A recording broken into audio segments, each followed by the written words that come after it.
ওম শান্তি। 22 জুন 2024 সাকাৰ মহাবাক্যৰ সম্পূৰ্ণ সাৰ কথা।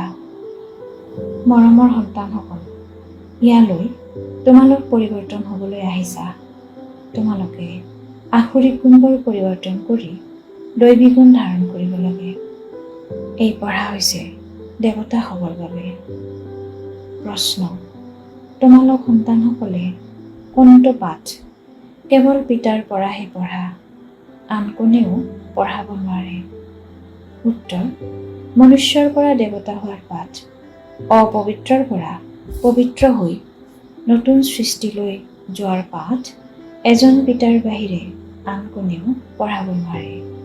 পিতাইহে সহজ জ্ঞান আৰু ৰাজযোগৰ পঢ়াৰ দ্বাৰা পবিত্ৰ প্ৰবৃত্তি মাৰ্গ স্থাপনা কৰে।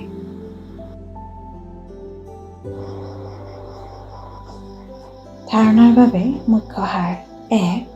শ্ৰেষ্ঠ ৰাজ্য স্থাপনা কৰিবলৈ শ্ৰীমতত চলি পিতাৰ সহায়কাৰী হ'ব লাগে। যেনেকৈ দেৱতাসকল নিৰ্বিকাৰী, তেনেকৈ গৃহস্থালীত থাকি নিৰ্বিকাৰী হ'ব লাগে।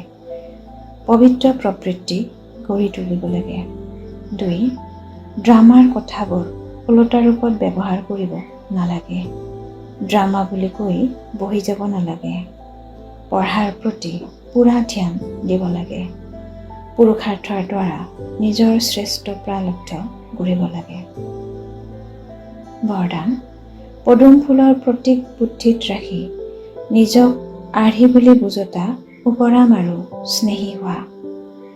প্ৰবৃত্তিত থকাসকলৰ প্ৰতীক হৈছে পদুম ফুল।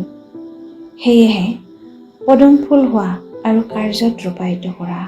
যদি কাৰ্যত ৰূপায়িত নকৰা, তেন্তে পদুম ফুল হ'ব নোৱাৰিবা। গতিকে কমল ফুলৰ প্ৰতীক বুদ্ধিত ৰাখি নিজক আৰ্হি বুলি বুজি চলা। সেৱা কৰোঁতে উপৰাম আৰু স্নেহী হোৱা। কেৱল স্নেহী নহ'বা, কিন্তু উপৰাম হৈ স্নেহী হোৱা, কিয়নো স্নেহ কেতিয়াবা আসক্তিৰ ৰূপলৈ পৰিৱৰ্তন হৈ যায়। সেয়েহে যিকোনো সেৱা কৰি উপৰাম আৰু স্নেহী হোৱা। শ্লোগান: স্নেহৰ ছত্ৰছায়াৰ ভিতৰত মায়া আহিব নোৱাৰে। কৰ্মযোগী হ'বলৈ আজিৰ অব্যক্ত সংকেত: এতিয়া প্ৰতিটো কৰ্ম আনন্দত নাচি গাই কৰা।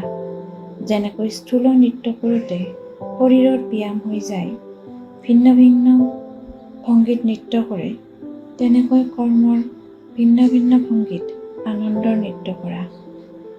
কেতিয়াবা হাতেৰে কৰ্ম কৰি, কেতিয়াবা ভৰিৰে, তেন্তে এয়া কাম নকৰা, কিন্তু ভিন্ন ভিন্ন নৃত্যৰ ভংগীমা কৰা।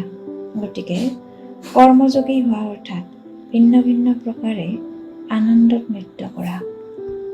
ওম শান্তি।